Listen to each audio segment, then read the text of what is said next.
blessed be those at the Church of our Lord and Savior. I am glad to see that you, my children, have come for our daily sermons on the life, the love, and the destiny of Lord Arceus.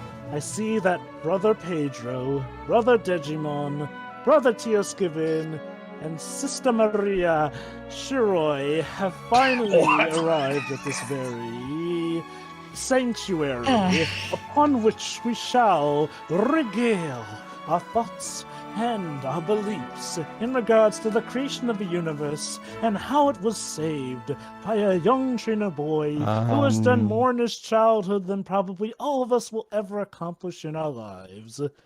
This, brought to you by High Priest Jova Hexion Jax Joran Vexion, is the movie Pokemon Arceus and the Jewel of Life. So, Ted, what is the Japanese title? Arceus to a conquering space-time. It's pronounced Arceus in the movie, Brother Deji, but yes, indeed. All joking aside, yes. If the first movie of this trilogy was doing with archangels, and the second movie was doing with the devil, we're not kidding. You probably have heard the many jokes cracked by the Pokemon fanbase, but this is indeed the movie where we meet God. And he's pissed. Very pissed. Like, let me put it like this. He is so angry, this would probably make even the Hulk say he needs to calm down.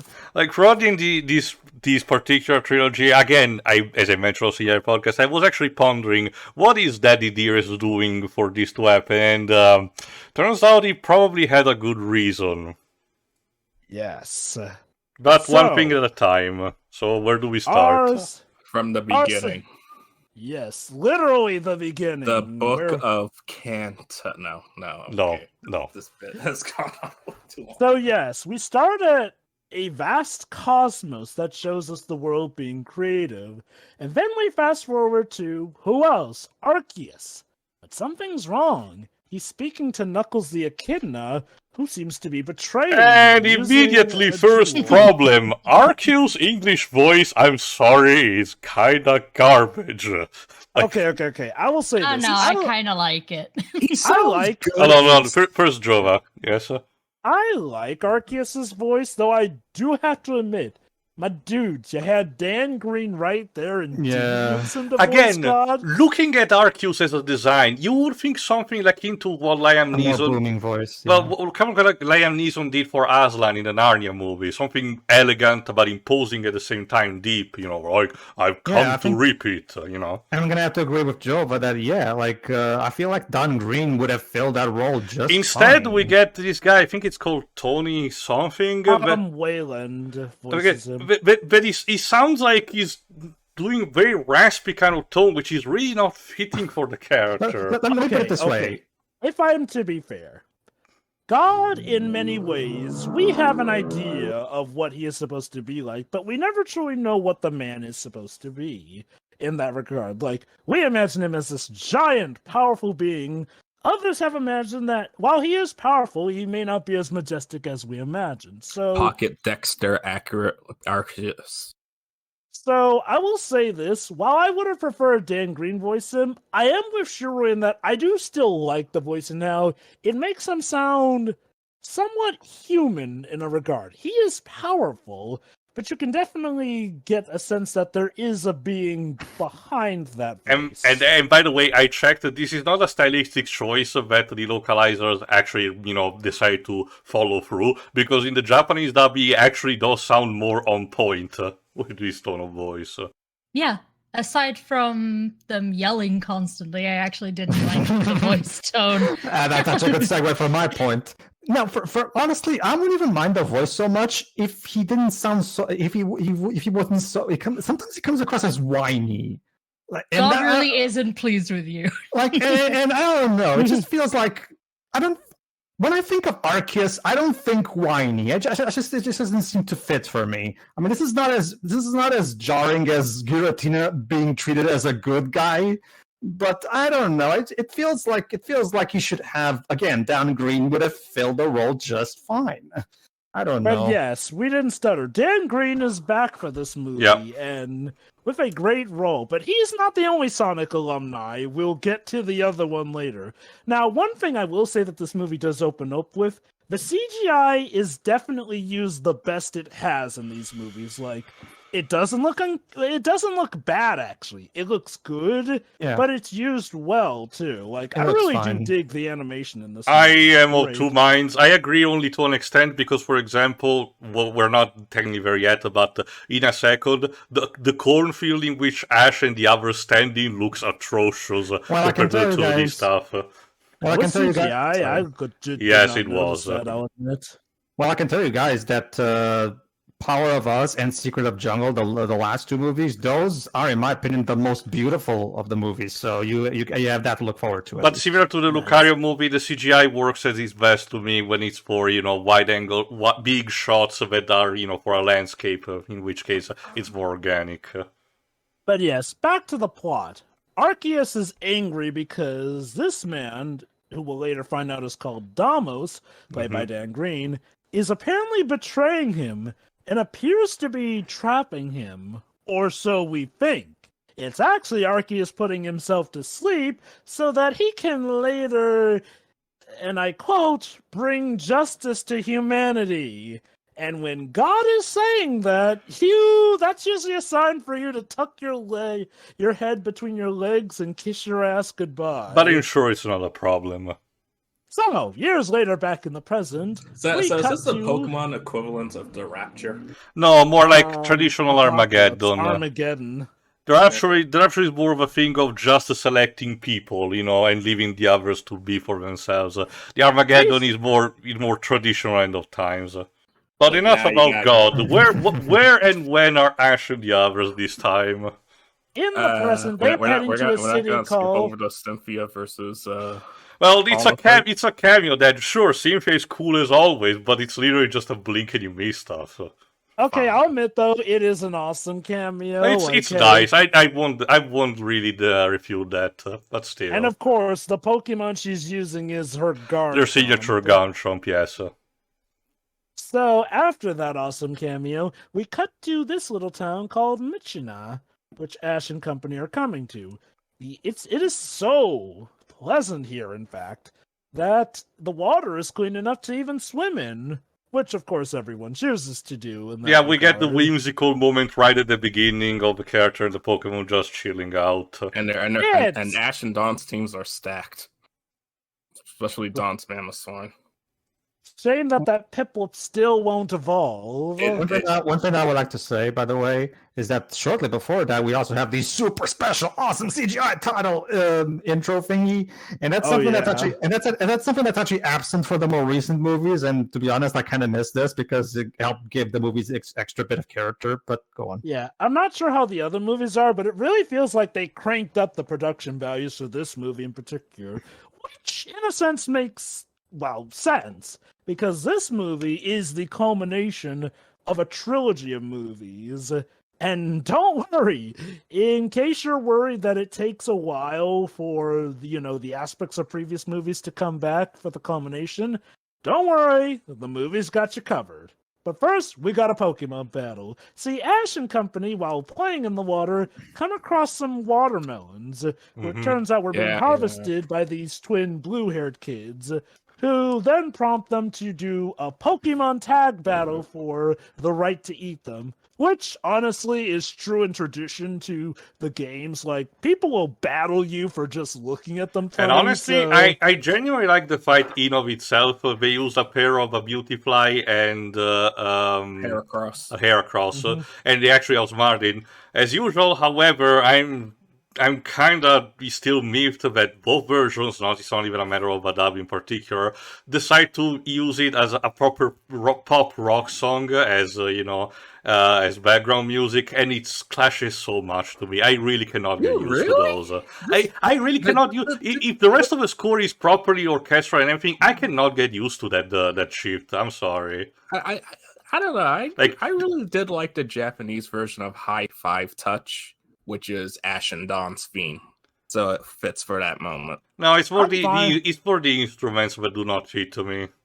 I'm fine with both versions of songs bringing in there. Like, I can always dig when a modern song is honestly stuff. Very rarely will I ever get jarred by that. Honestly, I honestly will still take this over the songs from the later movies, because as someone who recently went through the later movies, the songs really get worse in my opinion. Like they become so unmemorable. Pedro, this is the last good Pokemon Company International song. No. They all go downhill. But yeah, the fight, as you can imagine, goes globally.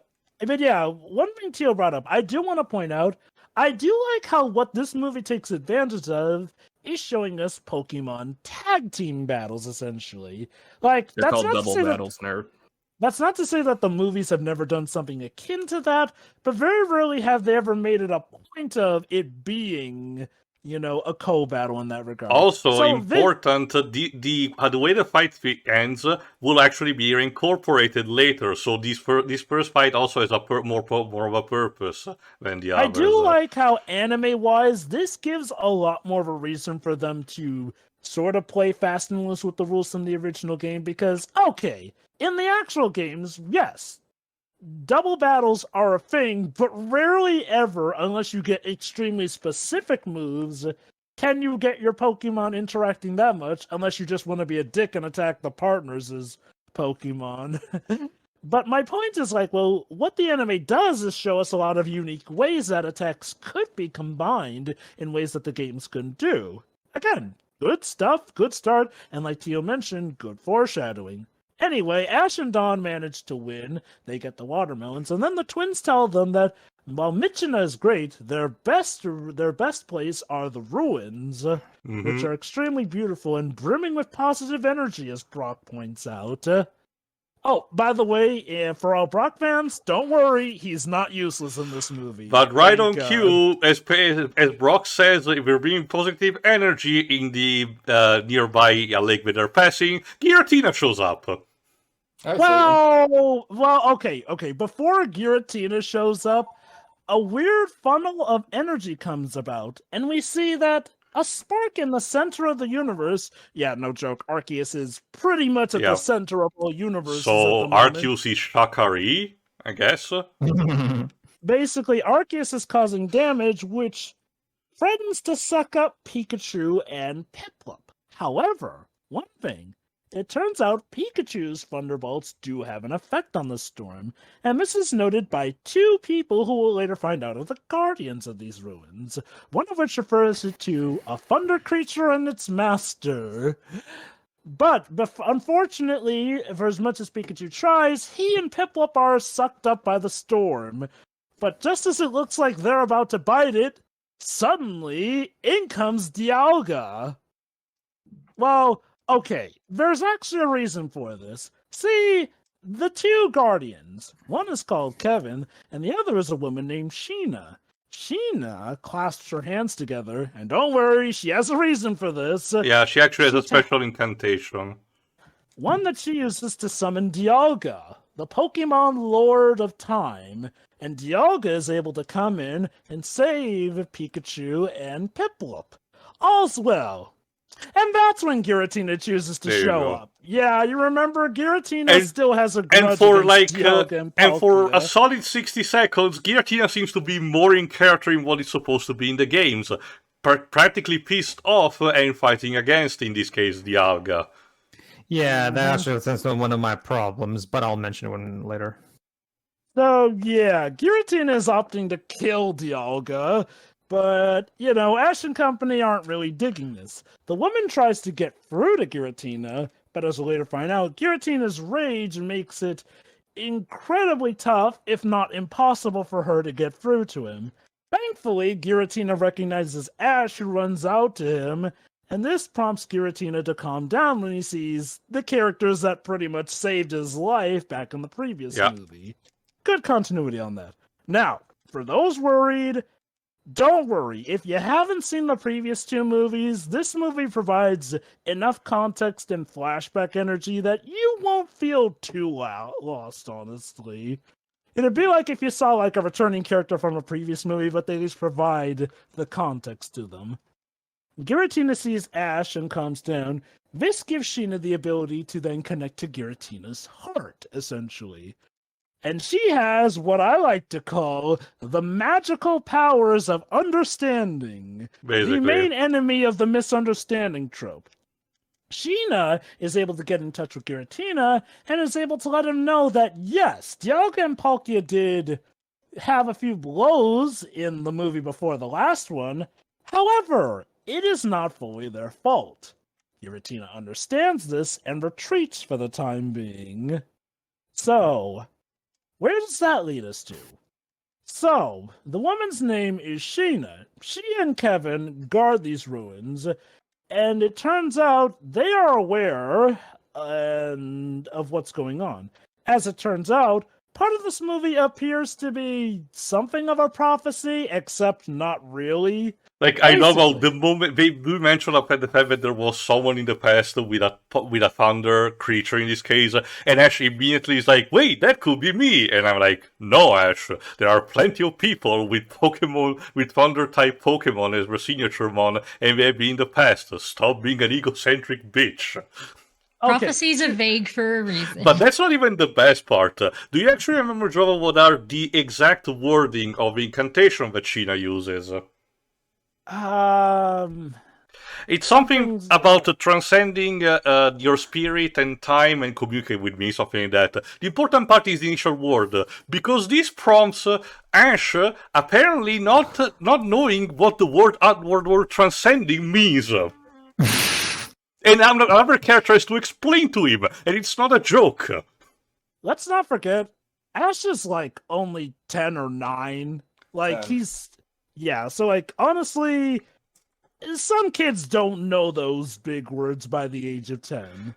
Okay, that seems to be more of a suspension of disbelief kind of thing to me, Jova, because transcending is a word that you learn still relatively early in your life, and considering the type of a journey that I passed through and the different types of cities and cultures, it is to me acceptable in the term of, belief that it will actually know at least the minimal significance of a word like that. I'm sorry. I'd say we have enough left open. Like if it was something like metempsychosis, I understand, because that one is actually more complex, but transcendence, no. So what is the catalyst causing all this mayhem? Well, it turns out all of this stuff is actually connected to Arceus. Years ago, Arceus, the god who created the world, but when the world was threatened by a meteorite shower, which he may or may not have created because he's god, but I digress, it took a lot of his life energy. However, and Rayquaza is like, ha, noob. Pretty much, like, though you have to wonder, did Arceus create Rayquaza? Ideally, yes. Even in the game, it's stated that he's supposed to be the creator of everyone and everything. And again, the movie doesn't use the term God, probably out of potential, religious censorship, but they might as well just say it at this point. I wonder if that part where he protected against the meteorite was before he created Rayquaza, though. No, because that's part of the prophecy that they are actually explaining, the fact that Arceus is vitally functioning thanks to the slabs that he actually surrounded 16 by. life stones, actually. If you forgot, in the game, they start to actually changing type conveniently, but instead in this movie are literally his life support. Basically, with these 16 life stones, he is essentially immortal and can reflect just about any attack. Unfortunately, he had to use all that power to save the world from being destroyed by meteorites. Because, I guess maybe Rayquaza was busy in the southern hemisphere with something else. Who knows? Just chilling with Diancie again. Regardless, though, the world was saved, but Arceus was mortally wounded. But then, Deimos helped him. Mm-hmm. And in return, Arceus granted him the life jewel. Sorry, the jewel of life, made from 4 different elements on his life stones: grass, ground, water, and electricity. All tucked Powered together with with the dragon. one. Yeah. And this is why it turns out the thunder energy from Pikachu was able to strike against the chaos caused by Arceus. Without his electricity stone, he is vulnerable to electricity in that regard. Again, remember, the Dark Ray movie pretty much established from the get-go that these are had to be treated like proper deities, and as such are an embodiment also of the elements, and, Arceus being literally the top god makes sense that it will incarnate the basic essence of those. And speaking of a Dark Ray movie, so yeah, what caused Dialga and Palkia to fight? At first, it seemed like one was invading the other's territory. Not so. See, Arceus, after being betrayed, has been... Well, he put himself in self-hibernation to heal up, and really charge up some activities for when he is going to smite us all. And in doing so, as he grew stronger, he caused shockwaves. Essentially, the way the realms are oriented is, there's our world, there's the reverse world, which Giratina looks after, and then there are 2 parallel dimensions that Palkia and Dialga each inhabit, but are never meant to interfere or come across each other. In the center is a universe dedicated to God himself. Unfortunately, because Arceus was growing with power, this is what eventually caused Dialga and Palkia's dimensions to merge, essentially. And that led to the problems of the Darkrai movie, which in turn also sparked the energy problem, which got Giratina to get in on the action in the Giratina movie. If there's one thing I will give how this movie ties stuff together, I can actually believe that this stuff was planned from the get-go. Like, again, the previous 2 movies were a symptom of a bigger cause, and Kevin and Sheena actually bothered to mention that they were present in some capacity during the previous events, cataloging what was happening. They were like Humpty Dumpty and Puss in Boots. We were always there.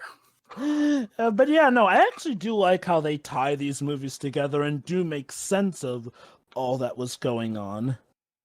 So, what we need to do is return the Jewel of Life to Arceus, which is no problem because Ashina is a descendant of Damos. The descendant of Damos, essentially. It turns out that in the wake of, Damos pretty much betraying God, a lot of his descendants kind of got the idea that, that was kind of screwed up and cruel to do. Yeah, that's something that surprised me because at the moment they mentioned something about this, I for sure was thinking they were gonna go through the fake prophecy that turns out to be false, and they are a false believer, as in Damos is regarded as a hero, but then the truth gets revealed eventually. But no, right from the get-go, they actually believe in the betrayal. It does get a bit complicated, but I do like that they saw the light on that one and have been keeping the jewel to return it. Of course, Team Rocket overhear this and by the way, Team Rocket is in this movie. I know that we kind of glossed over, but in the beginning they either were just floating around and then fell over. So get this, Team Rocket have apparently gotten so big for their britches that not only do they plan to steal the Jewel of Life, which may I remind you is the one thing that could potentially placate God, but they plan to catch God himself. Yes, they plan to catch Arceus. Guys, it's just as easy to catch God. All you need is a net. Why don't you go give it a try? Okay, because this kind of thing always worked wonderfully when the guys at Soliana decided to try this too. I honestly believe at this point that Team Rocket have just and Dan Green was involved with both of them. I want to say something to all these fictional people. Leave your gods where they are. Also, I think that Jova hasn't mentioned, but it's just a minor moment that I find it a bit funny, is that They do mention about Arceus. They do like to explain Arceus, who Arceus is to the others, to Ash and Dawn and Brock, because they explicitly mention they don't know. But like almost immediately after, Kevin and Sheena activate this mural with water. That's a cool effect to explain the story. The first slide they show is what is actually Arceus going against the meteorite, and Ash immediately goes, "That's Arceus." No, Ash, you don't know what it looks like. Shut up. Let the kid have a lucky guess. He guessed correctly, but the way it's worded, it feels more like it was supposed to be more of a thing of Ash saying, "Wait, is that Arceus?" And someone else would have said, "Yes, you're correct." But instead, like he immediately jumps, he's just correct. Have it in question mark? No. Okay. No, it does not. Well, that looks like an Arceus. That looks like an Arceus to me. Yeah, you know. Well, But hey, yeah. you know what? For all we know, maybe God really is a reindeer after all. But yeah. no. I prefer the way God looks in South Park episode, South Park season 1. That God, I think that's fun. The hippo pig. Yeah, the hippopotamus. Yeah, the hippo pig hippopotamus. Yeah, that's that's how God would look in my eyes. But yeah, no. So okay, it's simple, right? Take the Jewel of Life, and not a moment too soon because Arceus is coming. Like right at that moment. Yeah, Mhm. and again, as mentioned, he's pissed. That's right. God is coming, and you will know that his name is the Lord when he lays his vengeance upon us all. However, he does seem to falter a bit when he thinks he sees Damos come back. Aw, he still has some feelings for him. Unfortunately, it's not Damos, it's instead Sheena, who presents him with the Jewel of Life, which he immediately shatters because it's a fake. Whoopsie! Yeah, so it More turns awkward out... misunderstandings. Yeah, it turns out that the jewel that Sheena's ancestors have been protecting all this time was indeed a fake. Where's the real one? Well, therein lies the question. Shame it seems that Daddy Dearest isn't exactly patient, since, the minute he assumes he's been tricked, he proceeds to attack. But thankfully, in comes Jesus, Ash's Pikachu, with an electric attack. It was like, Ash immediately goes like, use Thunderbolt, and I'm like, you're serious? Like, thank goodness it worked. Like, look, Tio, I don't see you coming up with any ideas. You want him to just accept his place and die? Well, so guys, it is God after all. So guys, I just want to point something out. Not only have Ash and Pikachu befriended the devil, they defied God. Lived to tell the tale. Pedro, you've played Tio, you've played RPGs. You know how. Yes, and I also mentioned that compared to those, Ash is a complete weakling. So Also, I love how Arceus's thing about the whole thing being fake and being tricked is okay. Fine, I'll just blow all of you up. Well, Jesus to be Christ, fair, dude. that was his intent from the get-go to essentially smack I kind of humanity. get what they were trying to explain in terms of story, the idea that he wanted to give that last bit of trust to these people who, as far as he knew, were still dicks, and they blatantly presented something that he knows fake. And as we will learn just in a second, he knew already that he was fake. He didn't actually guess on his own. He had a good reason to say that. So, to Arceus' credit, he has been dicked around harshly as far as he knew. And trust me, it gets even worse later on. Thankfully, though, in comes Dialga to help. Have a talk with his dad. And also, in comes Palkia to help. Oh, right, yeah, I forgot to mention. Earlier, back near the start, Palkia also showed up to save Dialga. Mm-hmm. Because it turns out that, she and her bro are cool now. And they show that as well as, again, they also go against Daddy Dearest. Unfortunately, while he doesn't have stuff to go against Pikachu's electric type, he apparently did keep most of his kids in mind, since he has a means to reflect their attacks, essentially. Unfortunately. Which means that it's going to be a kaiju fight, but one that's going to be a no-holds-barred beatdown. It's literally gods fighting each other, so yeah. I guess you can say it's a battle of gods. Literally. So basically, Right. yeah, to say the least, Arceus mops the floor with Dialga and Palkia, and it's not looking good. Ash's Pikachu is holding out, but Arceus is set to absolutely kill-shot them. Like, I do not exaggerate. Arceus wants them dead. I mean, it says Literally something- rains judgment from above. And keep in mind, this isn't even near the end game or anything. We're still in, like, the first, maybe second at latest. The first third, yes. act. Like, no, Arceus means business. He comes to do his business, and he does not play around. Like, he makes Mewtwo from the first movie look merciful by comparison. Just keep that in mind. But, just as he is about to kill them, who comes in to save the day but the prodigal son himself, Lucifer, the devil, Giratina? Like, I will not lie. Something about just all of this culmination from previous movies, crossing over and having this payoff, did put a giant dumb smile on my face. Like, I mean, and yeah, okay, the Darkrai movie was also a kaiju fight, but man, that was a kaiju fight that felt aimless. This kaiju fight is actually something that is freaking awesome. Because unlike Dialga and Palkia, Giratina actually does have some stuff that can go against Arceus. Which makes me wonder if Arceus regrets making that problem child of his a little too powerful. I hate antimatter. The thing is that the movie doesn't do is to actually acknowledge the fact that Arceus, Giratina, Palkia, and Dialga are, still related to one another. It's still relatively implied, but it's never specifically stated. Arceus doesn't call them specifically my son, and stuff like that. Yeah. So No, we do miss a bit on that, but still. He does rage at them siding with humanity. Yeah, which so that implies that a happens. sense of betrayal at least. So. Well, he specifically refers to them as magical creature, which is something that we'll learn later. Admittedly though, one thing I did note, his shock at them siding with humanity is at Dialga and Palkia. He never shows that shock at Giratina going against him, which, again, makes me wonder if, in lieu of God and the Devil, Giratina was always something of a problem child for Arceus, and that's why you stuffed him in the reverse. Yes, That's why he was in the distortion world. Yeah, that's one thing that I find interesting. Like, I agree with what Jova said earlier about the whole, consistent lore thing.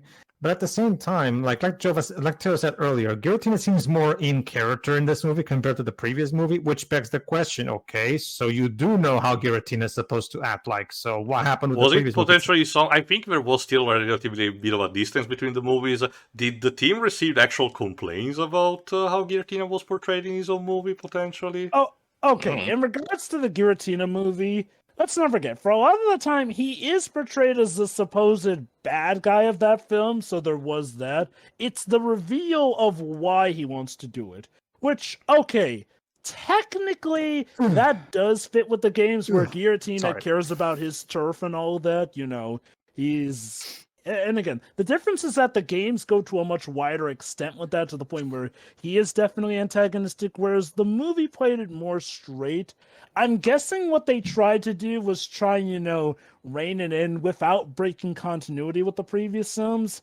And I feel that they were able to find a good enough middle point with this movie. Like, yeah, Giratina is still more of a good guy, but he is also still Giratina in that regard, so while he's a good guy, he still is going to go rather devilish ways about doing it.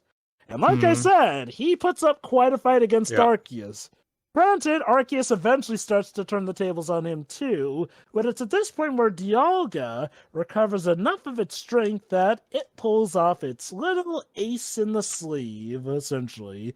It sends pretty much all the characters except for Kevin. Except Kevin. And Team He gets to Reckon stay in the back present in because time. fuck you. Like, I don't understand why he couldn't tag along. I Because legit- we needed to see someone's perspective in the present during the fight. Yeah, Why not You know, just I'll having admit- Team Rocket? They do stay in the present. I'll admit, part of me was kind of expecting that because where Sheena gets an ancient sounding name like Sheena. Okay, let me put it like this: we needed someone who isn't a piece of garbage. Like, that's the thing. I have to say, we don't know much about Kevin. Sheena will get a good amount of screen time and everything, but I thought both her and Kevin work in a tandem, as in a proper team. But no, it's Sheena who does all the job, and Kevin is mostly for some minor exposition at the beginning. That's it. Yeah, that's a missed opportunity. But I know why Sheena has to do most of the work, because she's the direct descendant. But I don't mind, because both of them are. I just hope that they were treated in a more equal level more than anything. Well, no. Okay, Kevin was never mentioned to be a descendant. Only Sheena was. Kevin is one of the Guardians, but Sheena's the only one stated to be the descendant of Deimos. But the point is that, yes, everyone except Kevin have to go back to the past to see some shitty events that suck ass. It's a good thing you bring that up, because Team Rocket are barely in this movie even more so than they're usually barely in these movies, but Kevin's in the movie even less. I will say this, ironically, Team Rocket do interact somewhat with the main plot in the sense that does boring a tease kind of way, but we have to get to there. Kevin is mostly there just to cut occasionally to the present, and the Kevin be like, "Oh no, Dialga is in peril. Come on, guys! I believe in you." I'm not even kidding. It's almost copy pasted like 3 times in the movie. Okay, to give the movie credit, the kaiju fights are nice when we. It is nice. I was just talking specifically about Kevin. But yeah, where do we get sent back in time? No. Anyway. So anyway, where do we get sent back in time to? The fateful day that Arceus was tricked. Because it turns out Arceus met with Knuckles the Echidna and Shadow the Hedgehog. I am not kidding. This character, Marcus, he not only is voiced by Jason Griffith, Shadow the Hedgehog, he has a design. Not just the same color scheme, the same hairdo. He sounds like Shadow. Yeah, he has a bit of a weird Sun-esque haircut for some reason. Like I said, it's Shadow's hairdo style. I don't know if they wanted to go actually proper satanic-esque looking figure, but Lightbringer. Yeah, so maybe something like that. Proper Satanist more than anything, I think. But I don't know. And it's a speculation. I honestly wonder if they made this character in mind for Jason Griffith, because this character feels so much like human Shadow. Shadow when he was evil, more so. And I'm not spoiling much. The minute I saw that, this guy is obviously evil. Like not even quite. Mind you, I wish another character understood that, but we're not there yet. I will give him credit. He does have good intentions, which is apparently better than his Again, we're not there version. yet. But basically, what happened back then? Deimos offered the Jewel of Life, but then yelled that it was a fake, and then had a whole army of Pokemon use electric-type moves on Arceus, which brought him to his knees. And dropping boulders on it. Now, while this weakened Arceus, unfortunately, it did not put him down. And the result, he swore bloody revenge and even takes some right there, since his power brings down the temple and causes the death of Deimos and Marcus. Yeah. Sad stuff. And also it's going to lead to the death of our heroes, too. Which is why Sheena calls out to Dialga to send them back in time once more. Dialga, not having much energy, agrees, but can only send them back so far. He sends them back earlier that same day, wherein they are unfortunately captured by Marcus and a bunch of troops. Actually, also specifically to mention, Marcus does have a signature Pokemon. Well, 2 actually. A Bronzor, which uses hypnosis on the others, and apparently a Heatran, which looks for some reason very small. Is Heatran supposed to be that small? I think it may be. Also, do they ever explain why the time travel is limited? In what? Yes. Dialga is very weakened, so Dialga is weakened. Okay. guess. Basically, when Dialga first sent them back, he had more energy. But given how more of the fight had gone And on at that also, point, he only had and so much at remember, that we're point. not, again, the revelation that it's the same day of the betrayal is actually kind of sort of a twist that the characters learn only at the last possible moment. So, Yeah, Sure. basically, Marcus is skeptical, but is willing to hear out Sheena when she which, mentions yeah, apparently warnings Sheena of the never future. met a villain in her life because she's immediately trusting this guy. Okay. To be fair, dramatic irony. The guy who like, literally in front of her hypnotized the others and sent them to the jail. They were intruders, and he was just doing his job because he didn't know what to think of them. Okay, from her perspective, he's a guy who's taking precautions. And to be fair, in his stance, you would probably be just a little skeptical of just anybody who pops out of nowhere and clearly doesn't belong in that regard. So, And not to mention, she has resentment towards her ancestor, so she was just willing to trust anybody at that point. And start immediately spouting that they're from the future, like barely after hello. So I'm willing to actually be fine with that. And I'll say this. A villain can be obvious to the audience, but still trick the characters. So I'm fine with that kind of stuff.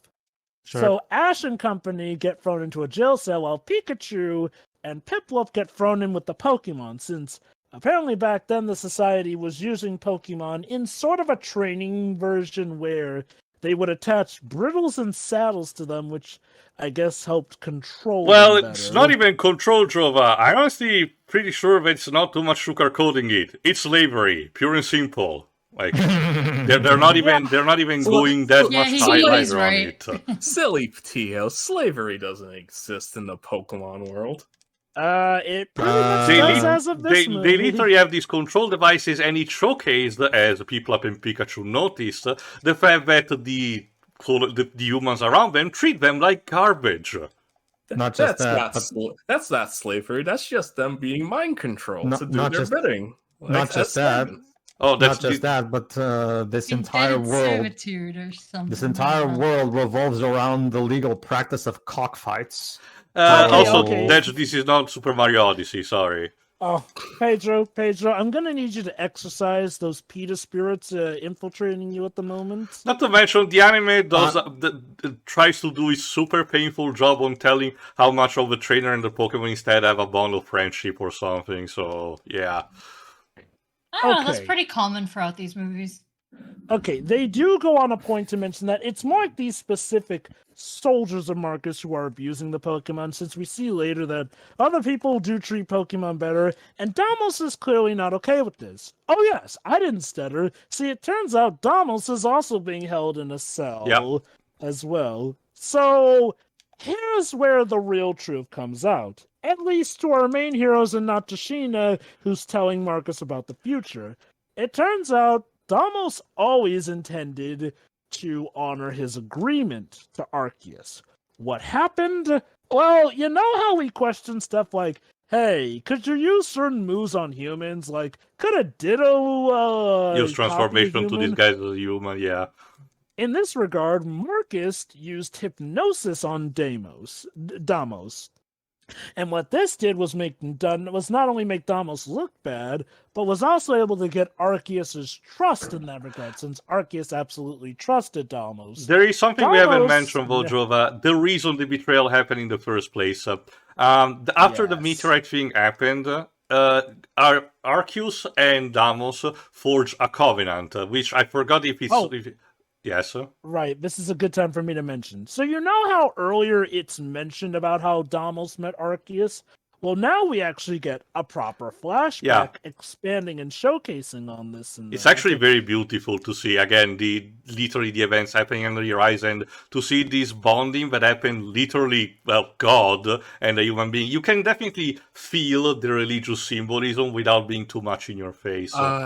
Question, does anyone else kind of feel like this should have been the big reveal at the climax of the movie? No, if anything, if I had to say, maybe it should have been the prologue instead. I don't know. Like a genuine build up to the moment to be like, wait, why did Arceus betray him? Because like the minute we go back and see it, it's like, I didn't do that. My best guess was like, well, the idea was to showcase in full the past story and also really give us a sense here because, admittedly, I do feel like it would have been a bit of like, mood whiplash to see him going from, oh, we're the best of friends to suddenly Damos supposedly betraying Arceus in that regard. And yes, we do later figure out he was manipulated and hypnotized for it. But I do feel like, the way they do it here at least helps stuff flow better. I will say this, though. I was very pleasantly surprised at how well crafted the flashbacks are and how we see that, yes, even the Pokemon who may or may not know that Arceus is God, even they selflessly try and huddle around him as he is dying. Damos was able to find his life stones and add them back to Arceus. It basically just needed one because then he kickstarted the other, but Damos was the catalyst that needed to start the whole process. So yes, Damos did save his life. And we get even a beautiful phrase of Arceus asking, are you the one who saved my life? And he's like, no, Arceus, it's you who saved us. Mm-hmm. Like I said, like you really do feel this kind of bonding similar to what the early book of the Old Testament tell about God forging the covenant with Abraham. So pretty honestly, cool stuff. I'll admit, I was not expecting this kind of wholesome good stuff from a Pokemon movie. Not to say that Pokemon movies are incapable of it, but man, does this movie feel like a massive step up from the previous two. I mean, and I speak as somebody who even liked Giratina, like, no, this feels like much better stuff. But back to, like, the main point at hand. Arceus took pity on Town, which unfortunately got ravaged in the meteorite storm. He gave the Jewel of Life, which would help revitalize and grow stuff back. However, he would need to take it back, because, yeah, without the Jewel of Life, he's kind of left with some vulnerabilities, to say the least. He literally says to Damos, I'm literally trusting you with my life. Yeah, and they do emphasize that trust, seeing as how he does check in every now and then, and Damos did make that promise. Unfortunately, Marcus had other ideas. Well, in general, this is something that is also was explained when explaining "quote-unquote" the betrayal of Damos. Apparently, the idea behind it is that, remember, the Jewel Life was the catalyst that was needed in order to make Michina flourish once again, Sprite and everything with, agriculture and, fresh water and everything. The people of Michina believe that if the jewel, at least the people involved, first Damos and then it's revealed Marcus, believe that if the jewel right was removed again, the place would have once again turned into a barren wasteland. And I'm like, are you serious? Like, you think Arceus will create something like that and literally ask later to get the jewel with the specific purpose of fucking up your life? Like, what is the reasoning behind that? And lo and behold, apparently I was right, because in the manga version of the story, Marcus is just a dick that wants power, which feels more in tune with what he wants to do. I wish they went with that instead of, well, you see, I was doing this for a greater good. The greater good.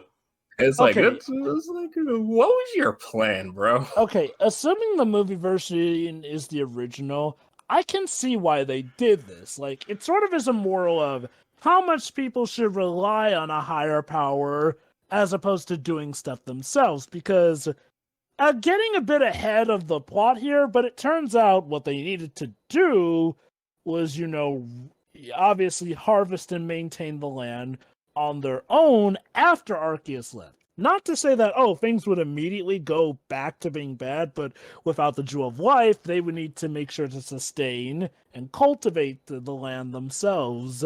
I do feel like the idea is that in worshipping Arceus, well, okay, not so much outright worship, but in more so leaning on the power of Arceus, they lost sight of what a good, normal, hard work can do. It's sort of a bit as akin to the message of The Princess and the Frog, where, yes, it's good to dream and wish, but that star can only take you part of the way there. You still do have to put in the work for it. But yeah, that's basically the motivation of the betrayal. And that will later lead to Marcus and Damos' death. But that said, while Marcus still has no intent on giving the Jewel of Life to Arceus, he is ready to use Sheena's information to change history. Specifically, one bit. He asked about a specific contraption that apparently they do possess, silver water, which apparently it's literally molten metal. Yep. I can get why they call it this, because, Ancient didn't think of his name. No, it's funny, but if you try to search silver water on Google, you get basically medicinals and cosmetics. So that implies that he's planning to drown Arceus in drugs. Of course. We're gonna get God high and dry. But yeah, no, all joking aside, he opts for Sheena to do it, since, remember, at this point in the story, Sheena still distrusts Deimos, since Deimos, as far as she knows, was the person in charge of all this. And given how they literally did see Deimos even offering the jewel the first time they were sent back in time, that gives her all the more reason to trust Marcus. However, it is not to be. She tells Arceus when he comes in that Deimos was betraying him. She presents the scepter, which should have the Jewel of Life in it, but unfortunately Marcus took it out. And that's when he uses, once again, the electric attack, but this time follows up by dropping Arceus into the molten metal trap and starts to literally suffocate and drown Arceus in there. Like, no joke. It's very Marcus disturbing. Nearly kills God. And the thing is, while Arceus may be all gone, well, and dead, that still is going to leave him pretty pissed, and that's kind of a terrible note to go out on. And it will have other consequences later down the road. But before we get to that, it's time to go to battle against the bad guys. See, okay, but earlier, it turns out Deimos has a Pichu. Get it? Because Deimos had a thunder creature. Apparently, just like the Apparently, were told. Apparently, female Pichu was sort of a pet character from the development team. They actually liked this Pokemon so much, apparently. Cool. I really do not like spiky-eared Pichu. Oh, yeah, I don't get it. Why? Why does it have a spiky ear? Because I think it's because it's female. I think she's female. Regardless, though, that's because it's like you can't evolve it. It's just there forever. It's like, okay, Dad, you do know Pichu evolves. No, this specific one. This Pichu was also a promotional Pokemon for Gen 4. Oh, okay. So you were talking about the game. Well, the games were actually taken from this in that kind of sense. Fair enough. Also, I actually went through a lot of designs. Interesting. I'm guessing the reason you can't evolve it is, hey, that's its iconic look from the movie. And like, why would you want to change that when you can just get another Pichu to do that with? But yeah, you were saying that this is Deimos' partner.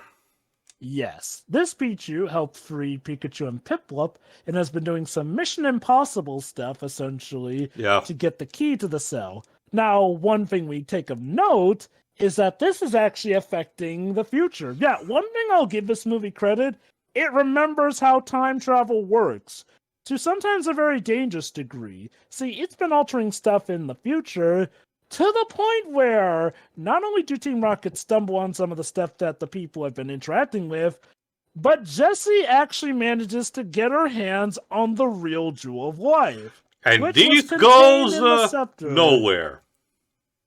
Which makes you wonder what the point was. Comedy. I guess it was to give Team Rocket a temporary win. You would really think they will be setting something up as in, Jessie's actually saving the day because she has the Jewel of Life in the present, or, gods, they managed to temporarily subdue Arceus. But no, if anything, it's completely dropped until the end of the movie where, it's actually acknowledged. Thank God that it is at the very least. But Drova still has a point. If you actually are normally have get cross-eyed or headaches when it comes to time travel stories, the best way we can simplify in telling about how this actually works is that the changes do happen in the present, but they're not instantaneous. It's essentially sort of a thing similar to the Langoliers, where the present has to catch up, as in synchronize with events that happen, but it's not instantaneous, otherwise, of course, it will create the rules of paradoxes. And as far as we know, people in the present time will still remember what was going on at that point, essentially. It's just that thankfully most of the destruction was kept to Mishina in that regard. But yes, so, back in the past, Ash and company are ready to take the fight to Marcus. And again, we get actually a pretty good double battle between Marcus's two Pokemon and Ash and Dawn's Pikachu and Piplup, along with some of the other Pokemon that Pichu freed along the way. Yeah, if you're a fan of Gen 2, Totodile, Cyndaquil, and Chikorita all show up as well. Sure.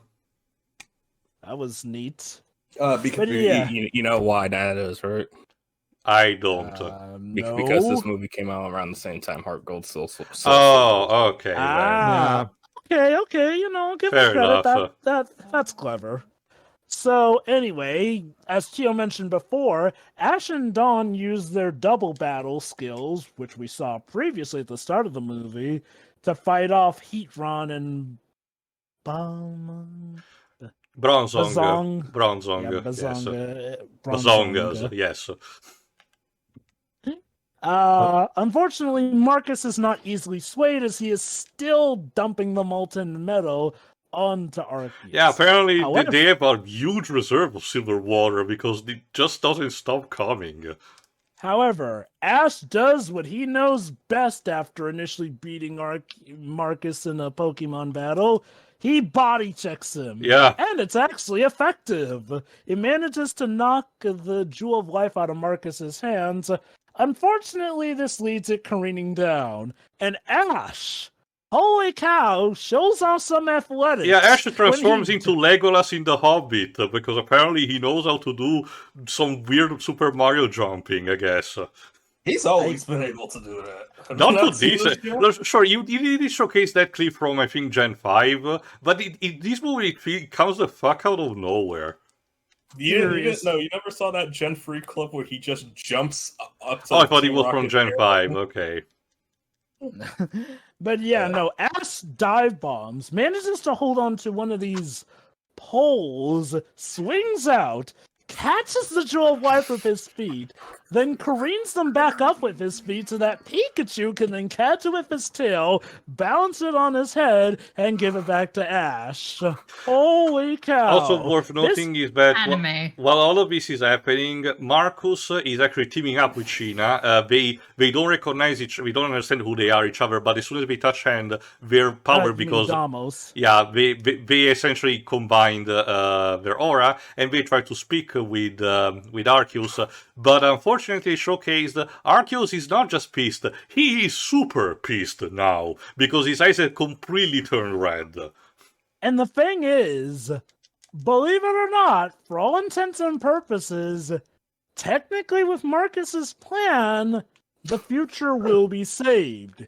Because it turns out, taking a page from Back to the Future, Arceus is dying. No, Marcus's plan is working. Arceus is dying, which means that Arceus will never come back to haunt us in the present. Problem.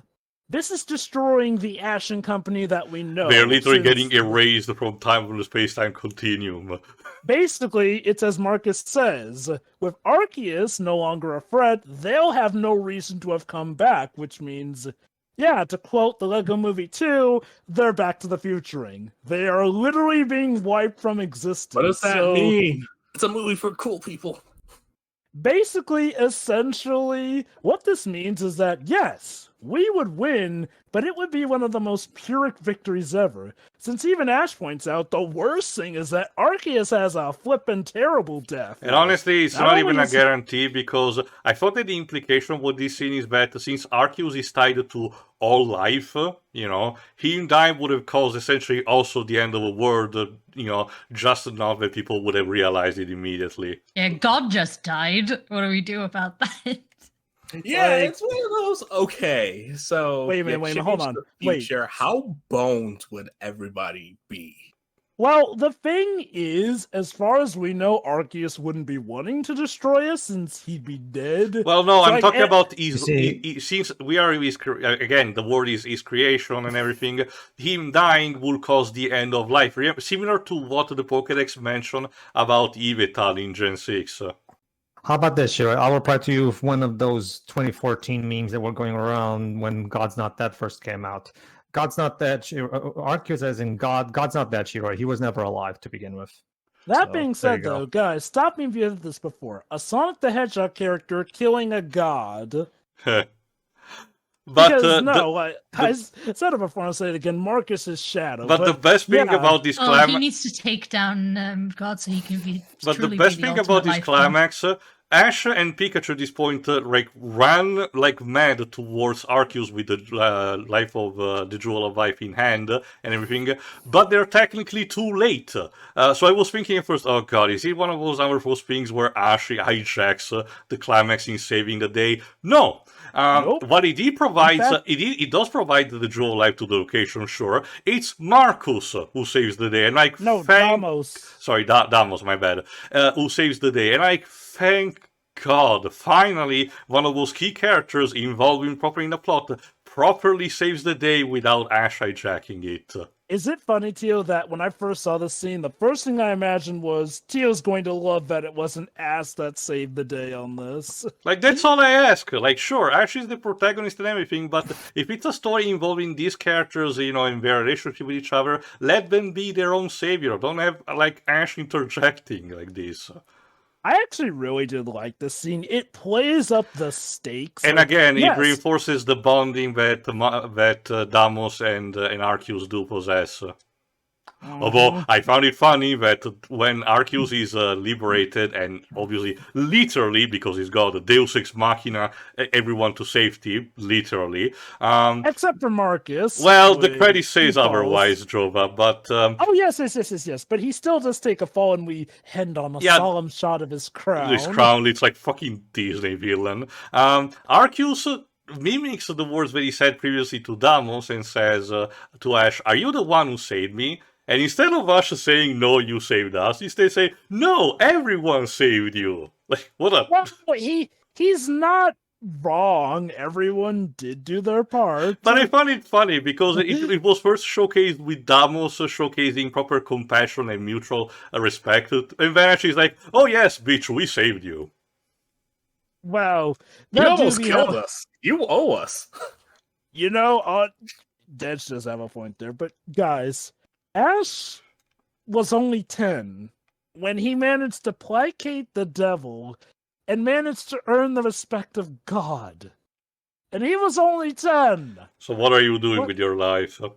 What are we doing with our lives? Like, we haven't met God. What are we doing here? Well, we're collecting his chronicles, I guess. I guess, but I mean, shoot. I'm 27 and I still haven't met God. I still never got time. Gone. But yes, no. Actually, so there is one other thing I need to point out with the climax, the final act. Okay, guys, you're trapped inside this prison. You still have your Pokeballs. You want to use them? Well, actually, there is a scene. Brock manages to save, particularly the team that he's leading, thanks to his Sudowoodo, when a flow of silver water is actually about to reach them. Yeah, but I'm just like, Don, use your Mammoth Sawing to just break open the door. My guess was they kind of wanted That's to... as a point. They did not sequester their Pokeballs.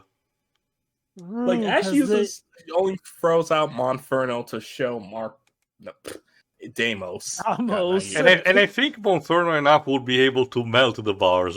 Basically. But, I do wonder about that, but I guess that's just a tiny little thing. Like, I guess it comes full circle. If Ash does not understand what the word transcendence means, maybe he doesn't even think that's simple logic, I guess. Admittedly, arguably, maybe they also wanted to play it by ear and not just immediately go guns a-blazing. Especially since by the time they do opt to escape, that is when the Pichu comes with the keys, so Maybe if the Pichu hadn't made it back with the keys, they would have just done that. Who knows? Well, according to Damos, that was his plan all along because, Pichu was his partner in crime, so...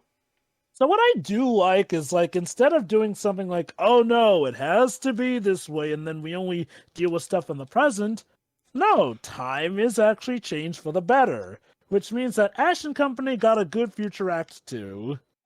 Teleportation, yeah. In turns, Arceus thanks them, but unfortunately it seems that with things being fixed, now they have to go back. Which is sad, but they at least do give a hearty farewell to everyone. Damos and everyone. However, when they get back, it turns out Arceus is still mad and pissed. Oh no! What's going on? Well, as Tio mentioned, the way time travel affects the present is it does not erase your memories of what happened prior, but it does eventually take time to catch up in that regard with the changes. And those changes couldn't come at a better moment, because it literally pauses time for Arceus to go, Oh, wait. No, I'm actually good now. Shoot, let me take back those attacks before they kill you. Gotta laugh. Good thing he can do that. I mean, he's Well, God, he is Shiroi. God. Come on. Give me some credit. Also, the payoff from before, Jesse and the others are actually still holding the jewel life, and because, of course, time catching up and the fact that it's still not there anymore, it literally pulls away. This was completely pointless. I guess to their credit, they did at least manage to get some quote-unquote treasures and artifacts from the ruin, so maybe they'll cash in on those? It's still very weak to me. Yeah, no, I did feel sorry for Team Rocket. I guess at least they found some way to have them be relevant for the plot, which, yeah, again, between that and Brock actually being useful this time, really does make me wonder if a lot of these movies' good points were also responses to the criticism that, previous stuff was getting. But yes, no, the day is saved, Arceus is signed, and hey, finally he, Giratina, Palkia, and Dialga can be one big happy family again, as they are shown together in an epic shot before each returns to their own dimension, and Arceus now deeming that it is a wonderful world and one that he will be a part of. Just to know that, because I forgot if I asked in one of the previous podcasts, what did Cyrus did in the anime? Oh, he won. Oh, he managed to summon time and space and make a new world in his image? Yeah, and he gets to go in it, and then Dialga and Palkia destroy with him inside. Celebrate your victory in death. Beautiful, I love it. Question, was that like, did they maintain continuity from the movies in regards to those two? No.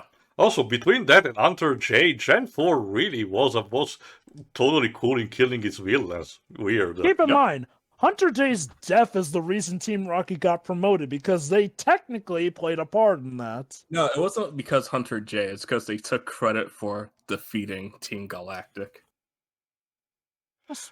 But yeah, basically movie's over. In the credits, we do get snippets of what the characters from the previous movies are now doing, including shaming for Pedro and Shiro's delight. And hey, we see Zero getting his AI waifu back when Newton Graceland brought her back and repaired her. Cool, I guess. And we also see the couple from Alamos Town hanging out with the third wheel on an air bicycle. Also, we see that Marcus survived his Disney deadfall somehow, and he's totally cool in working again with Damos. Well, what the fuck? Okay, to be fair, his strained expression suggests that he's not too big on actually doing work, so he'll have to learn. But they are putting him to work indeed. And, interestingly enough, not only do we get a new credit song, but we also get the previous two movies' credit songs, which, I'm a big fan of Beautiful World, so I enjoyed that. Also, more fan art as usual. And we get to see victorious shots of the legendaries all flying back, returning home. And yes, that is Arceus and the Jewel Life. And I will say, I was not expecting to enjoy this movie as much. Like, again, look, I liked Giratina, but between Giratina and Rise of Darkrai, this trilogy had not been the best Pokemon experience for me, especially coming off of Ranger and the Temple of the Sea, which I absolutely adore. But nah, man, Arceus, this movie makes it worth it. Like, okay, you don't even need to see the previous two movies, but you will get the best experience out of it if you've seen them. And yeah, I thoroughly enjoyed this. So, shall we? Yeah, the usual awards times, Dedra. All right. The Go Battle Award. Okay, I'll go first. Least favorite character, Shaman. Jova, that's cheating, and you know it. Yes, we're not doing that. No. Can I She pick the shows up- Reggies? No, The Reggies don't even show up, Shuri. The Shiri. Reggies don't show up. Neither But no, does Shay- Shaman. No, In the he shows up in credits. the Does. Shiroi. He shows up in the credits. No. Shaman does show up in the credits. I'm taking it because, honestly, there's no main character I actually dislike in this movie. Like, I feel like the characters all get good roles. Team Rockets is a bit on the weaker side, but they're entertaining and funny for me, too. Like, no, I'm going with Shaman. It's a character that shows up in the movie, so it works. You all know the reasons why from our previous talk, so yeah, Shaman's my pick. All right. As for me, I'll pick Arceus because I don't know. I just don't. I just find his attitude annoying after a while. To be honest, I get the reasonings. I get the explanations for it. It's just that I don't know. I don't find him for something that's supposed to be the god of the Pokemon universe. I don't find his characterization particularly interesting. I feel like something like the god of Pokemon should be a far more interesting character than this. And and to me, he comes across as a little more than just whiny, to be honest with you. Like, I'm not saying the character is terrible or anything. The character technically works for the purposes of the movie. It's just I don't find him interesting at all, and I feel like this is fucking Arceus. I feel like we should have probably something more interest. Like Joe was comparing him to Mewtwo earlier. Mewtwo is a far more interesting character than Arceus. Shiroi? Brock. He's not in this movie. Like, he's there for 2 minutes at the start and then does nothing for the rest of it. I literally made he a did note of save- how he's actually useful in this movie. Yeah, he did save Marcus and I forget her name. No, Damos. Why do you? God, so which one of you started this? Now I'm getting Me, confused. sadly. Theo. It was a mistake. He just doesn't make an impact on this movie at all, really. Yeah. Anyway, I guess I'll go with Team Rocket. Like, no real too much of a brain move right there. They do so much less compared to the previous movies, and it's not really funny. How do you manage to make them do less than the fucking Darkrai movie? Like, I have no idea what was up with the writers, because if I can come up on the spot with no actual writing experience or actually, having studied properly about it, I can come up with, interesting way to integrate them in the plot. What's your excuse? Because this really reached to me of we couldn't think of ways to actually, make them properly integrated. Then don't even have them. You know the funny thing? They technically did succeed, but then it just, Ash and Company changed time, so... Yeah, does that to me, count? that's just teasing. If you want to do something like that, even for the sake of comedy, go full through. But yeah, that's basically me. That's... Baron Alberto. Wow. If Joe can say Shaman, I can say Alberto. That's fair. That is absolutely fair. Next award. Best character, the Mewtwo Award. Best character. Damos. Aside from being fantastically voiced by Dan Green, no, he's a great character and a real G through and through. Also, he's full as fuck. I do actually like the twists and turns we go with his character. At first thinking that he was definitely someone who went wrong, but turns out he was the good guy. And he's not just a generic good guy either. No, this guy did go through some trials and tribulations. He was tempted, yes, with the prospect of keeping the Jewel of Life. but he opts still to honor his promise with Arceus, and I do like how he does get to save the day ultimately. Like, yeah, again, I like Ash as much as the next guy, but even I'm glad that he didn't, like, pretty much just pull all the victory in the end. No, Damos really came through, and yeah, he's honestly one of my favorite Pokemon characters voiced by Dan Green. Kudos. All right, I'll go next. Why not? I have to go with... Well, again, I would have picked Damos if necessary, but otherwise I will instead pick Arceus for myself. Aside from the actual combat moves, displayed, I really like the dynamic that the Pokemon had with Damos. Like I said, again, it might be a case of me overanalyzing it, but I do legitimately believe they wanted to actually have the religious symbolism and, taking inspiration from the Old Testament. And it does actually legit look like you're watching a legend in the making. That kind of thing that it feels small in its containment, but it will resonate over the ages as something epic. It's actually very good world building, and actually I really like that. But also how Arceus gets like the least that the worst thing that I can say about Arceus is the fact that a single meteorite almost kills him. Like I said, Rayquaza eats those things like candy. What's your excuse, buddy? Maybe Arceus wasn't hitting the gym tired as much that as day. Rayquaza. Like, I don't know. I think they could have mentioned they could have tried to have a better explanation potentially, but still. As for the rest of the movie, again, the fact that he's so mistrusting the humans, and they had to work tooth and nail with that. And again, his ultimate friendship again with Damos. It's really, really beautiful, and it works for the single story that is the movie, rather than being once again the Ash and Company show just stumbling upon this event. Next. Sure, Roy. Well, Jova already took my pick, so I'm not quite sure who else to go with. Actually, no one has talked about it, and she wasn't mentioned in the worst character. So I'm actually curious. What do you think of Sheena? There are far worse characters than her in this movie. Oh, yeah. I mean, she's kind of the means to an end, I guess, but I don't know. I don't know who an actual favorite would be, though. The Jason Griffith character? Yes. It's not like Hedgehog? Well, the hammy villain who's very obviously evil. Yes. Oh, yeah. I'm going with Ash, actually. You know what? That's a good choice too. Again, Ash and Purely for the parkour alone. So, yes.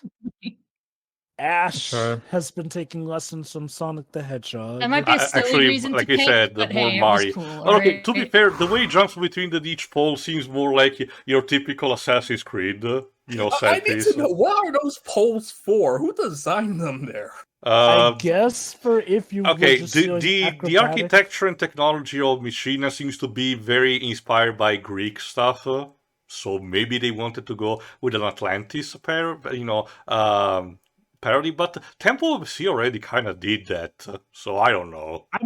I'm wondering if those rungs were actually from some disrepair in that regard, given how Well, remember, according to point. the contraptions that Marcus made, apparently that chamber was built specifically to fuck over Arceus. So, I don't know. But yeah, I guess that's Shiroi's pick. Pedro? Pedro. Well, since Shiro didn't go with him, I guess I'll go with Jason Griffith. Yeah, I know the character has a name, but I'll just call him Jason Griffith, doing an over-the-top villain voice. There you go. Nice. Yeah, Shadow the Hedgehog. Because, no, he legit sounds like Shadow, and I love it. Sure. Dedge. That and... Okay, Dedge. Well, I'll just go with Ash's best friend, Satan.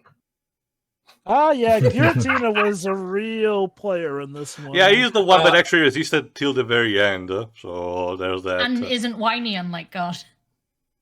Also, I forgot did we mention it in the Darkrai movie? The fact that we did mention the Giratina. Did you mention the Giratina as the Mothra scream for some reason? But did we mention that Palkia is instead as the cry of the lizard from Star Wars Episode 3? I was thinking the that iguana. too.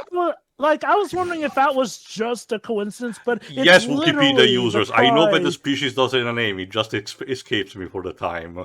It's like, but yeah, no, Mhm. that's the same cry of Obi-Wan Kenobi's mount from Revenge of the Sith. I don't know I if was it's a like, wonder. stock sound effect or not. Probably it is, but still. Okay, I'll say Well, this. you know, If it Japan is is, really big on Star Wars, so it was intentional. all right then. So that's everyone's favorite characters. So Or scene. I feel like I should go first, but I can't think of a genuinely bad scene. No, Me wait, neither. I got it. When just Team Rocket opens up the Jewel of Life, and it's like, okay, what was the point? That could have been cut entirely, and nothing would have been lost. I guess for my worst scene, I guess I'll just go with like Team Rocket finding the treasure, since I don't feel like that added much. Again, it's not even bad stuff. I know what it's meant for, entertainment. It's just, again, there's not really a bad scene in this movie, so I guess I'll go for what may have felt like it could have been cut. So yeah, I'll go with the one where Team Rocket are finding the treasure, which was interacted with by Pikachu and the other Pokemon. I'd say the jewel scene, but hey, the fact that they actually got the jewel was a win for them, even if it was temporary. So, kudos, guys. But yeah, that's my worst scene. Pedro, I guess. Again, like the I scene guess where I guess I'll default to the Team Rocket one, like you said. All right, so that's 3 different Team Rocket scenes. Since again, we're desperate to find an actual bad scene. Well, in I this do movie. have one, if I I have to be also honest. have All right. Well, go Go on, on, Shiroi. Chiro. No, go on, Oh. Shiroi. Oh, okay. I guess that's more cringe than bad because honestly, I had a pretty decent time watching this movie, and I'm gonna be mean to him again. I'm sorry. Like I know he does this every movie, but somehow his flirting was extra cringe in this one. For Brock, I understand what you mean. specifically. I understand what you mean because while he still gets his punishment by by Krogank, being slapped to death by Krogank, it feels like the scene goes on just a bit longer than it needs to. Yeah, It's the because setup for honestly, the like poison jab.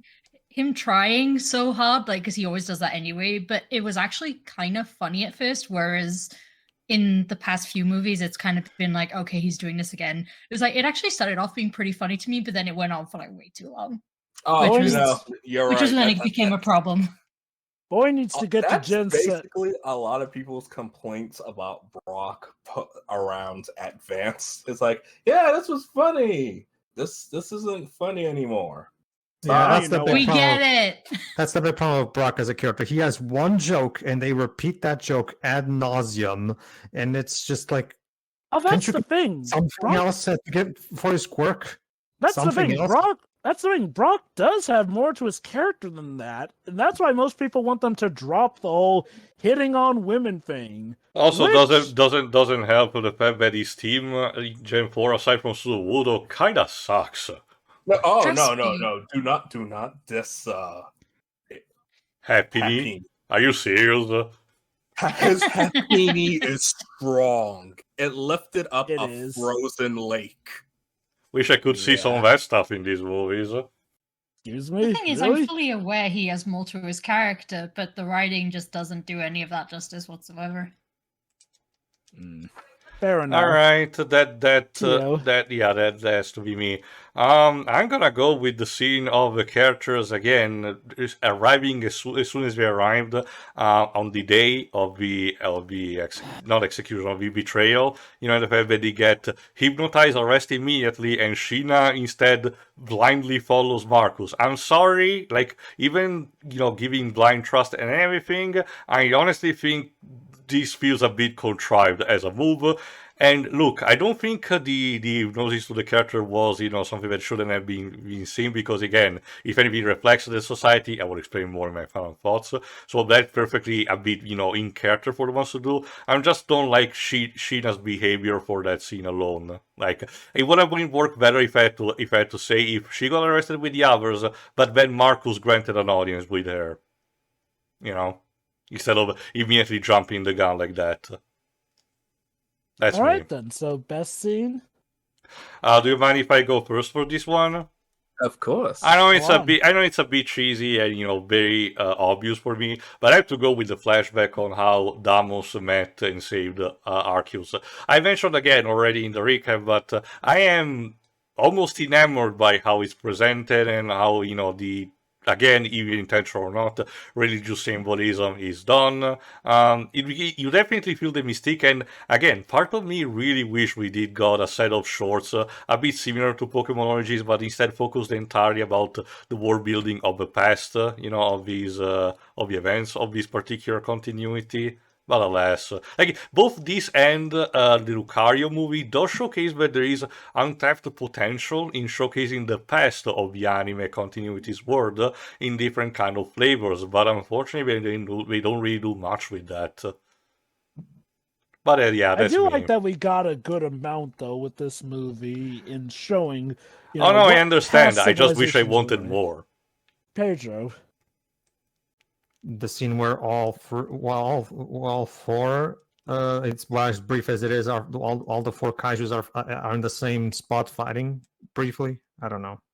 There's several scenes with them all fighting. Fine, we'll go with all of them as a lot. Sure. There you go. All right. Shirai? I mean, a lot of the flashback stuff was very good. So The scene, well, it's best scene. You can just go with a variant. You can go with best scene, the scene where Ash parkours. sure, I guess. I mean, it technically counts. Yeah, it does. There you go. All right. It I'll is go next. well, it is technically a whole scene, so yeah, there you go. My favorite scene is the final climax, where after having beaten Marcus, everyone is fading, showing again how, yes, in fixing one aspect of time, they have wrecked one bout which will lead to them as they know themselves effectively dying, showing the dangers of time travel. And I also just love how it's Damos in the end, reaching out to his friend and ally. Yes, technically God, but in the sense of their friendship, equals, and showing the real power of the heart. Which just Dedra? is you, Dedge. My favorite scene is the opening when Ash and Dawn are in the pool, splashing water at each other, and Brock is looking at them like he knows. I wrote in my notes, I know writers who use subtext and they're cowards. Also, Sorry, Dedge. It seems to beat your girl to it. Also, we didn't mention it really because, again, they really were pointless in the grand scheme of things. The two watermelon farmer kids only shows up in the credits again, just for giving a lift to Ash and the others while eating corn. That's it. They're mainly just like expositionary characters Yeah. that they use for the dual Pokemon stuff and to direct Ash and company to the ruin. So I'm not too chuffed about that. On a In serious note, fact- my favorite real scene is the tag battle, because that was good. Which one? At the beginning, tag I guess. battle in the opening. There were Yeah. technically two tag battles. In the Admittedly- opening. Okay, in the opening. Alright then. So yeah. Final thoughts and score? All right. Right? Tia, you go first. Yeah, as per usual. Yeah, this is technically my favorite of the three Sinnoh mythology movie, but I had to say that some stuff did bring it down. Like I said, I don't like some particular scenes which really feel a bit that the plot is a bit contrived or just we did not thought any other particular way to progress it, so we have to, move it in a certain direction. Some of the lines are just bizarre, and I did check that they are part of the original script. It's not really a thing that localization did. Yeah, from what I can see, and this localization was I pretty didn't bother to faithful. check the minutia, but it seems that it's one of the more, on point. And like I said, I'm sorry, Arceus' English voice really bogs it down to me, and actually detracts half a point just for that, for me. But I have to say that I still had a very good time. Not as much as Lucario, so I cannot really give it a higher score than that. So 7.5. Also, another thing that I forgot to mention, there is a bit of an implication we haven't really talked about, and it's really not too important in the grand scheme of things, but for all this, because remember, Damos is still supposed to be the leader of the city. Sure, Marcus is the Jafar to his Sultan, but Can we just talk about the fact that Damos built the city or rebuilt the city of Michila based entirely on Pokemon slavery, and nobody talked about it until it was conveniently resolved at the end?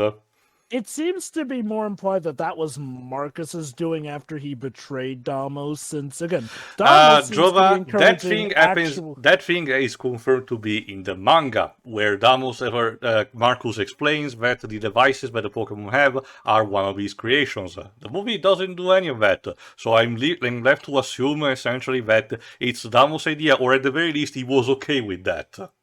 Well, that's the thing, though. We don't know if Damos was okay or complicit in that one, since we don't know when. Whatever. Marcus My used point is, the hypnosis movie on him. should have done better in explaining shit. You know. Next. Sure. No, like I said earlier, I did enjoy this a fair bit. It was honestly one of the more goofier ones, and I did like it for that, especially in terms of the voice acting, because you might dislike it, but honestly, I did get a laugh out of it, and it didn't take me out of the movie so much, unlike the flashbacks in the Lucario movie. But that's still a much better movie overall, you know. So,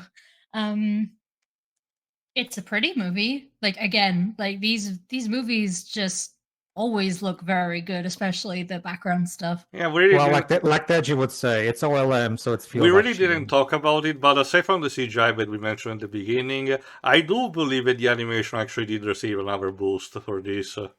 If there was much CGI in this, I definitely didn't notice it as much compared to It's earlier more at the movies. beginning. They definitely they blend the CGI a lot better. There are bits peppered throughout, but again, it's used a lot more cleverly. It is the best of the trilogy as well. It was nice to see some continuity as well. Are we allowed point scores for this? Or yeah, so we already established a few parts ago. 0.5? Yeah. But Shira, I need to know, is this better than Pokemon Heroes? I mean, I'm giving it a 4.5. What was my score for Heroes? A 1. Yeah, it's better. Yeah, 4.5 for this. Oh. Figured you would give it a bit more. Yeah, me too. After how you mentioned it. You said it a fair bit and you give it a 4.5. I feel like... But there are also much better movies in the series. Still, though, I mean, 4.5, that's lower than most of the movie scores you gave. That's the same score Pedro gave for Giratina. Well, I didn't like that movie. Well, to be fair, that was Pedro's score. We all have different ways of scoring things. Yeah. Okay, speaking of which, Pedro, why don't you score it next? Like people said, it's the best of the trilogy. It's just that I don't particularly care for this trilogy in general. This one is the better one. The only thing that's really noteworthy for me is, of course, the whole relationship with Damos and Arceus. Even though, like I said, I think Arceus personality-wise, this is not really the personality I envisioned for Arceus. To be honest with you, I don't know. I just don't particularly care for his characterization. Like I said, Damos pretty much is the saving grace of this movie for me, because everything else I just find it. What? Saving grace. Huh. Okay. Sure. Funny. Because he's the best character of this bunch. Because the girl is just, well, I guess she's nice. Wow, I'm surprised no one is mentioned for the worst character, Kevin, because arguably he does less than Brock. I mean, Kevin's harmless. In order for me to pick him as worst character, he would have to be a character in the first place. I don't consider this thing a character. Look. I consider Kevin a character. He's harmless. Like, yeah, he doesn't get to do much, but that doesn't make him terrible in that regard. I'm not saying he's terrible. It's just that he has no personality whatsoever. Therefore, I don't really consider him a character. Like everything about the movie is just, I don't know. I feel like if we focused more on honestly, to go along with what Taylor was saying, if I would have preferred a movie taking place in the past lore that they're telling us. To be honest, yeah, my ideal thing would be talking about this without Ash and Diablos being involved. But yeah, I guess I will take. we have a whole movie about Deimos and this stuff. Maybe. Question. So I haven't gotten far in Legends Arceus in the first 40 minutes, because wow, that game has a long tutorial. How much inspiration did this movie take from the game? It's basically a love letter to Gen 4. Basically. Okay. But was there like, oh wow, they actually did take notes from this movie? No, they really didn't. They instead, expanded upon the mythology that was actually mentioned in Gen 4 about the ruins, the Lake Trio, and the fact that Palkia and Dialga are Arceus' children, and Giratina is the estranged child. Again, it's a similar problem I have with something like Final Fantasy X, what I would have preferred an actual game about Auron, Eject, and Braska over the rest. It's one of those things where it's just like the past of this story feels a lot more interesting than the present. So whatever, it's just one of those things where it's just like, oh, here's Ash and company doing the same thing, and this new girl is just there, and overall, I think this trilogy is just like meh at best for me, because I don't particularly. The characters are not particularly great in general in this entire trilogy for me. Because like, when are we gonna get characters as good as like people have said in the Lucario movie again? It's just like, I don't know. Because I feel like it's just one of those things, like I said before, there's a lot of similarities between Arceus and Mewtwo, but Mewtwo overall was a far better developed character. I honestly, in terms of comparison, I found it more, similar in terms of, parallel to instead Lucario. While instead Lucario and his human companion had a more strict type of friendship, the one between Deimos and Arceus is instead again forging a divine covenant more than anything. And that's exactly it. Like I said, I would have preferred a movie about Deimos and Arceus being the focus. Well, but they're not the main thing. Like, remove Ash, remove the girl whoever she is, and make a whole movie about the entire story of how these two in the actual past thing. So more so them as the protagonist. That's my thing. So more like a movie about it, because they are technically the main thing as well. They show up, into it here and there. So you want a movie just with them entirely, is what you mean? So we can flesh out the more interesting thing. Like that would be if I was pitched this script, my immediate mandate would be, okay, remove Ash, and let's make this into a spin-off movie about Deimos. So what's your score? I guess I'll give it a 6, because it does have some good action in it, and like people have said, the animation is on the particular higher end of the spectrum for this one. So yeah, that's basically it. I'll give it a 6 just based on that, I guess. Because while I don't particularly care much for it, it's not bad or anything. It's just something that I feel like it's still, and like I said, it's still a step up from the previous 2 movies. Overall, this trilogy was just like, I don't know. The point is, it's fine. The movie's fine. Go on. Actually, before the next one talks, a question that I actually don't remember if we did mention, or the movie did mention for that matter, is the Michila of the present supposed to be inhabited outside of the ruins? Yes. Because when Arceus does this, because when Arceus does the destruction thing, we really just see buildings getting destroyed and not a single, group of people, running around screaming like it happened in the previous movies. So it was. That's because it did left you a bit confused. That's because the focus is mainly on the ruins area. While there is some collateral damage, most of the destruction goes to the ruins, which get healed after the time stuff was done. All right, Jov, I guess you're next. All right. So, Arceus and the Jewel of Life. Again, I'll admit, I was expecting something to be fine at best. What I got was actually one of the better Pokemon experiences I've had in a while. This movie is really good.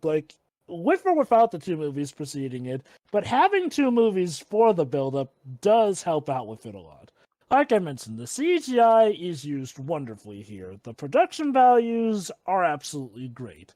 The characters, yeah, they all pretty much work for me here and there. I like the messages that it gives. I like the bonds that are given.